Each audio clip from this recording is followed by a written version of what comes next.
Welcome to Core Essentials. My name is Mike Sylvester, founder of Core Essentials, a stability-based strength training program that fuses together the many disciplines of fitness, including yoga, Pilates, physical therapy, and traditional strength training. The concept is simple. Build a stable base before you build muscle. The benefits are numerous: injury prevention, improved balance, and core stability, agility, cardiovascular endurance, muscular definition, and stabilization that allows flexibility, and strength that has a purpose, all in just 30 minutes. Welcome to Core Essentials. My name is Mike Sylvester, and on today's show, we're going to be talking about anabolic steroids. My special guest is Dr. Harrison Pope, professor of psychiatry at McLean Hospital in Belmont, Massachusetts, which we're taping here today. And Dr. Pope is an expert on anabolic steroids, and I welcome you to Core Essentials. My pleasure. Looking forward to this interview. Before we start, though, maybe we can tell the viewing audience how a professor of psychiatry at McLean would ever get interested in steroids. Well, that story goes back about 30 years, Mike. I started lifting weights at a commercial gym back in 1980. Okay. And back in those days, only truck drivers and construction workers were supposed to be lifting weights at gyms, and my wife thought I was crazy. Of course, now half the Harvard faculty has a gym membership. Great. But back in those days, it was a very open sort of culture. There were lots of guys who took steroids. It was not a particularly secret thing. Mm-hmm. But then, by the late 1980s, it became elevated to a felony, and suddenly it went much more secret and farther underground. But my interest in steroids continued from the 1980s right up to the present. And so for all of these years, we have done a long series of scientific studies looking at the prevalence of steroid use, at the psychiatric effects of steroids, at the medical effects of steroids, and other such topics right up to the present. Yeah, I'm really interested in hearing that stuff later on. Let's get right to the point of this interview. I'm going to go right to it. Are you putting your health in jeopardy by going on a cycle of like 10 weeks of steroids? I asked that because there's this article I have, the New England Journal of Medicine. It came out in 1996. I remember it when it came out, and they boast that they had about 43 men, I think, 19 to 40 years old. They saw no deleterious or harmful effects in that 10 weeks other than acne and breast tenderness, and they gained 13 pounds of lean body mass, muscle, in 10 weeks. I'm not a proponent of taking steroids. I don't want you to think that I am, or the audience, but what gives, man? How is somebody putting their health at risk by just doing one cycle, like before a competition, and then stopping, and then 6 months later doing it again? Well, that's a very important question, which, as you can imagine, has been a source of major scientific discussion for a couple of decades now. Mm-hmm.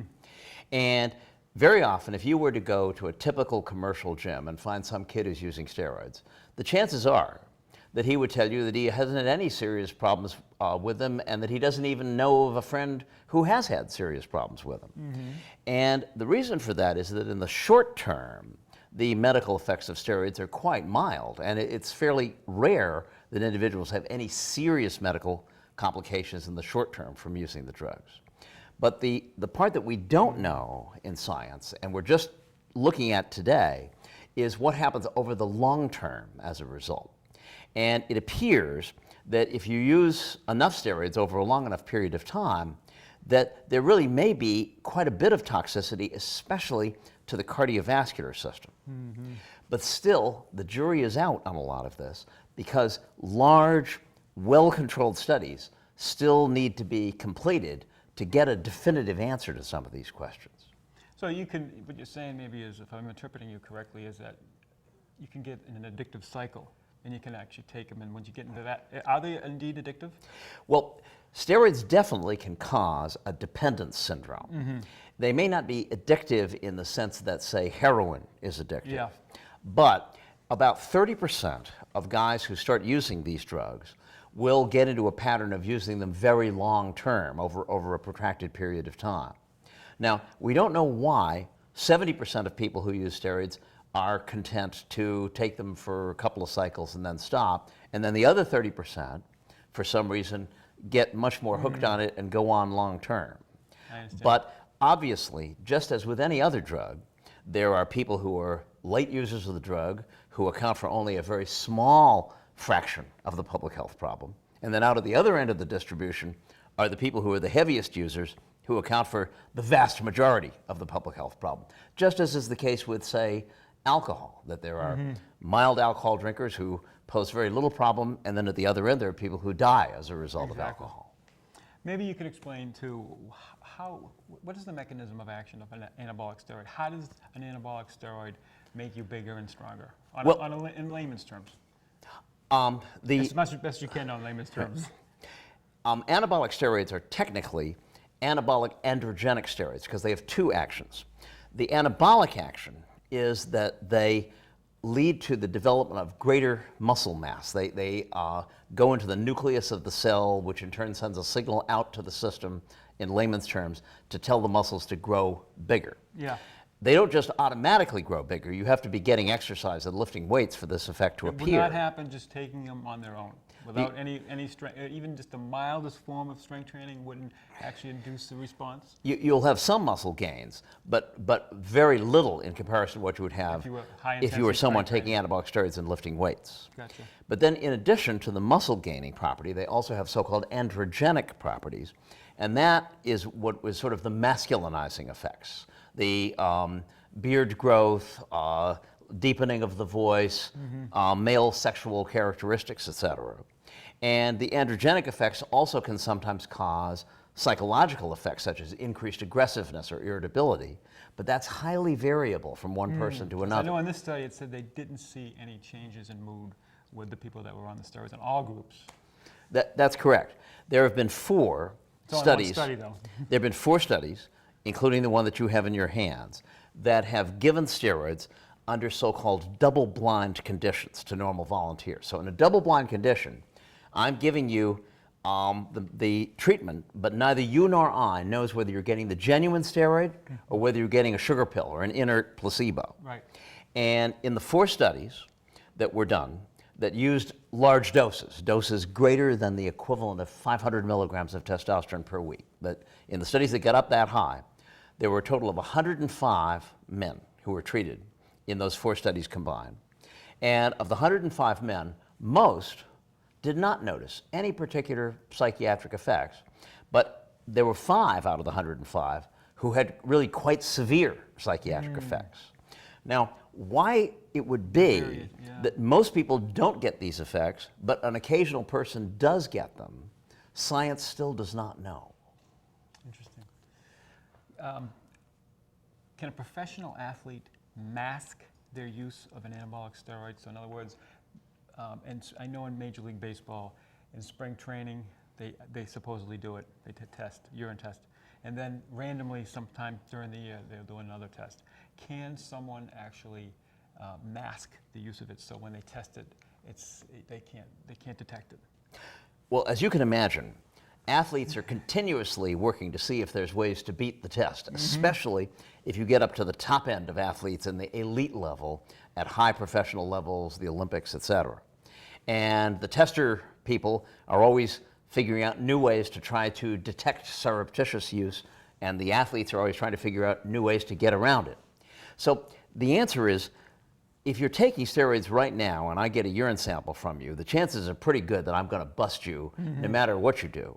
However, if you took your steroids as much as a couple of months ago and you are fairly lean and you take the right steroids, you might very well test completely negative.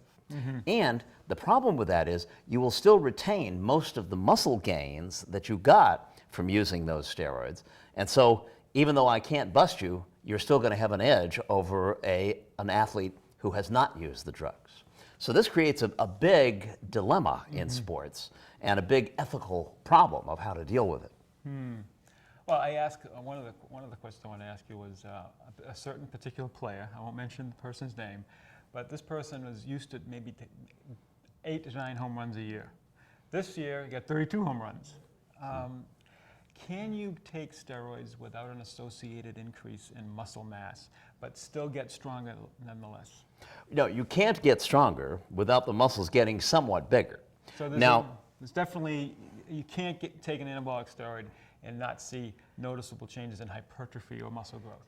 Well, you can have very mild muscle growth. It might not be immediately noticeable. And so you could have some increase of strength without becoming obviously more muscular. But if you take a lot of steroids for a prolonged period of time, then the increased muscularity should be pretty obvious even to a casual observer. Okay.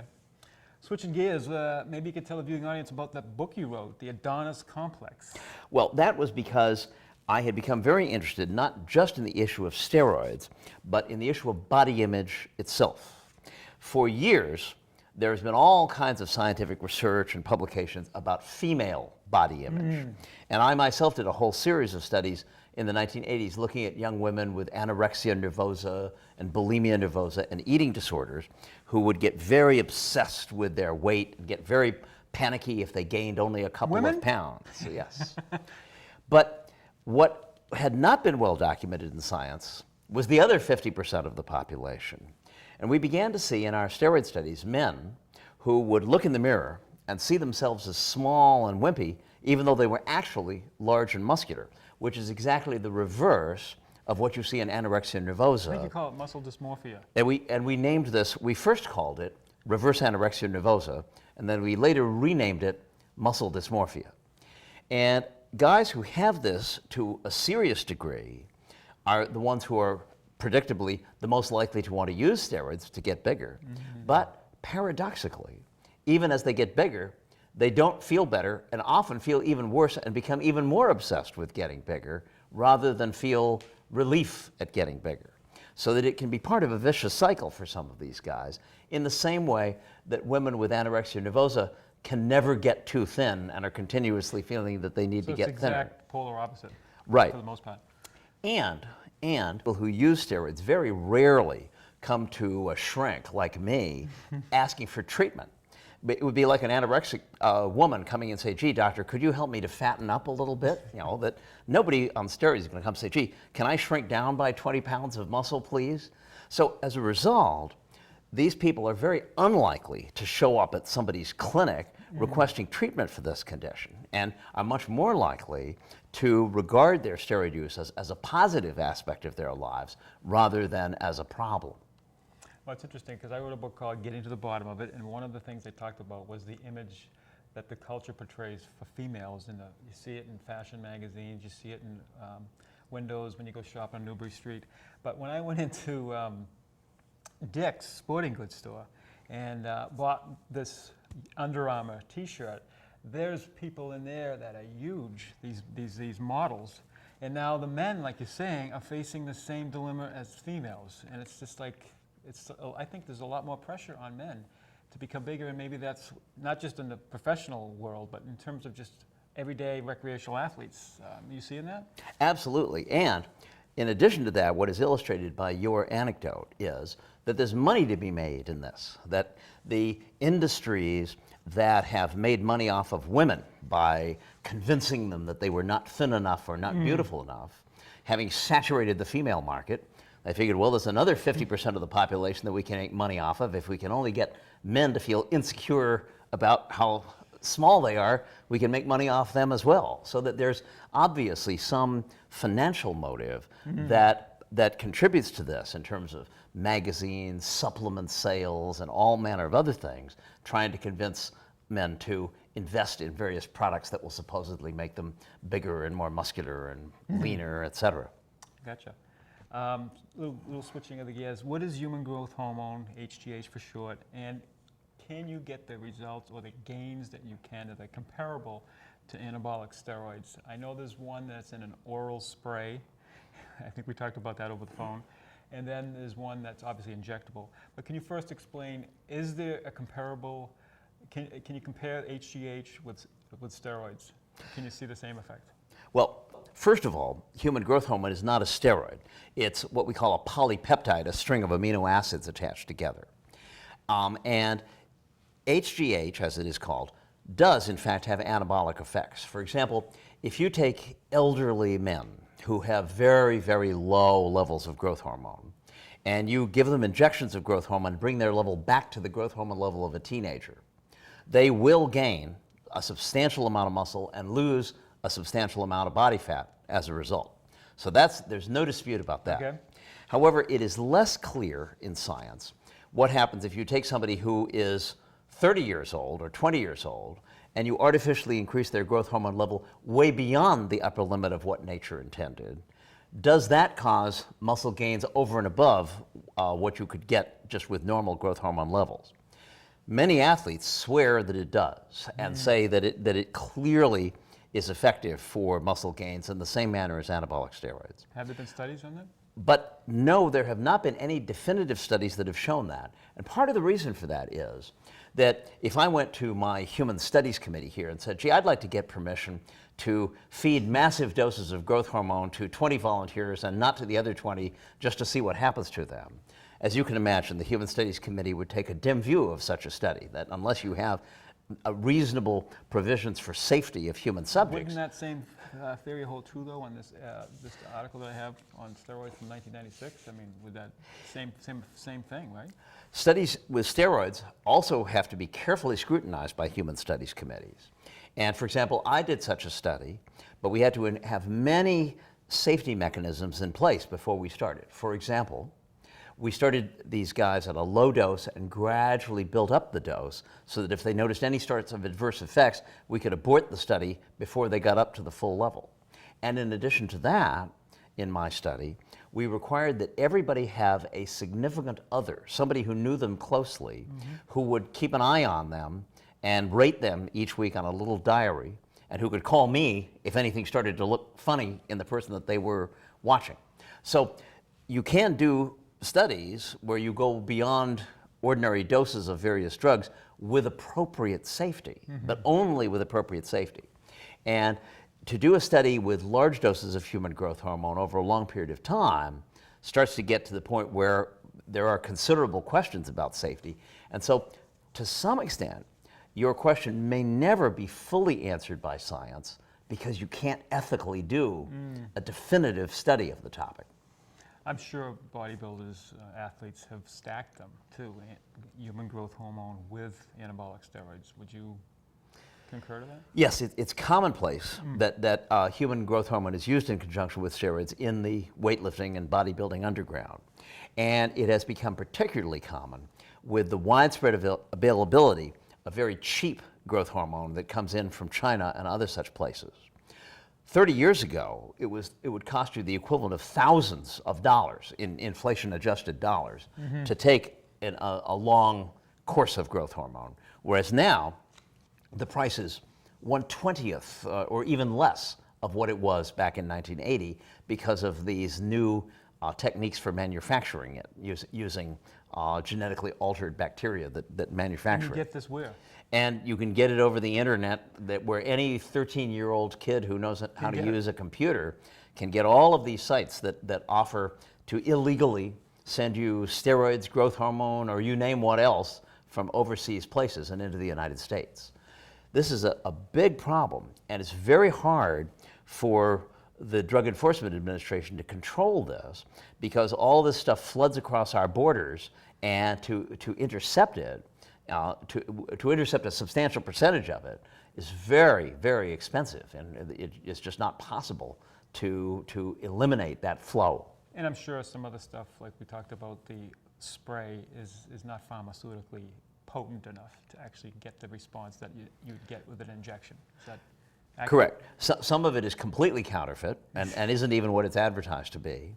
Some of it is claimed to be effective for testosterone levels or growth hormone levels, but doesn't really do much of anything except to separate the consumer from his money. And some of it is potent and legitimate stuff that is widely used, throughout the United States and other countries, and imported from countries where it is manufactured. I have another question. It's a Manny Ramirez question. What is human chorionic gonadotropin? Most people, I'm sure, have heard of that because of Manny Ramirez was on it. They call it HCG for short. Why would an athlete bodybuilder take this drug? HCG is a hormone normally present in pregnant women. But if a man injects HCG, the effect that it has is to stimulate the testicles, to manufacture more testosterone and more sperm cells. And so if you use HCG on a regular basis, it will cause an increase in testosterone levels and some increased sperm production. It won't cause a huge increase in testosterone levels in the manner that you would get if you simply injected testosterone itself, but it will have some effect in that direction. It is not widely used in the bodybuilding underground just all by itself. More typically, it is used when individuals have taken steroids for a block of time and they're coming off of the steroids at the end. It is not uncommon that they'll take HCG just to try to get their own system back online. And that is the most common usage. Is there some fat loss associated with that? Because there was a whole show devoted on it with Dr. Oz. The females taking the HCG diet. It was the whole big thing, and they were talking about how it can induce fat loss and so forth and so on. Have you seen that? No, I haven't seen that. In theory, it would lead to some fat loss, but I doubt that has been systematically studied. Again, there may be a literature on that, but this is again one of those areas where the lore in the weightlifting underground far exceeds the amount of information that is actually scientifically tested one way or the other. Okay. I'll end with this, and then we can ask some questions about your studies. Besides a person performing a scientifically sound strength training program and doesn't want to go on steroids, thank God, what kind of supplements, if any, would you recommend for the person that wants to get stronger, bigger in a natural way while he's doing his scientifically sound strength training program? There are hardly any supplements that are actually worth the money. There are some that are advertised to improve testosterone levels or to have various effects. But in general, most of them, when subjected to rigorous studies, have failed the test of rigorous studies. What about protein? Now, protein is certainly useful, although you only need a certain amount of protein for muscle growth, and any excess is just like pouring water into a pail that is already full. Most expensive urine in town, right? However, returning to your question about supplements, a lot of supplements that are on the shelf of supplement stores from time to time may have genuine anabolic steroids mixed in with them. And from time to time, the Food and Drug Administration will get wind of one of these and bust it, and it'll disappear from the shelves, only at some later date to have some other supplement that has genuine steroids in it.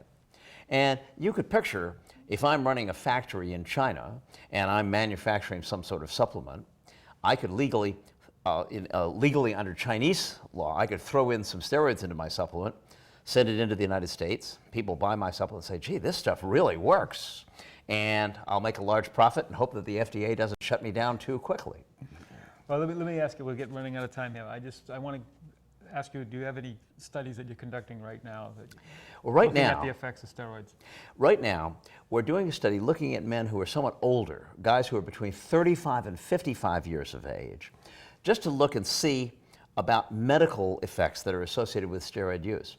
So what I'm doing is I'm looking for guys 35 to 55 who have used steroids, but I'm also looking for guys 35 to 55 who are experienced weightlifters who have never used steroids. So I want a random slice of the population. Right. Everything from guys who've never even touched a steroid in their life to guys at the other extreme who've done tons of steroids for long periods of time. And what we do is they get an interview, and then they go downtown to my colleagues at Mass General Hospital and get a full medical evaluation. And they make $525 for participating in the study, which of course is totally confidential. We're very, very careful to protect people's confidentiality in this, as you would expect. Exactly. How do people contact you if they're interested in participating? Oh, they could just call me here at McLean Hospital. It's 617-855-2911 is my number, Dr. Pope, and we'd be happy to invite anybody who might possibly be interested if they qualify. Could you say that number again? Oh, it's 617-855-2911. All right. That concludes our show on anabolic steroids. I hope you'd enjoy it. And thank you again, Dr. Pope, for being on the show. And My pleasure. I hope to get you on Thank here you. again sometime. Thanks for watching.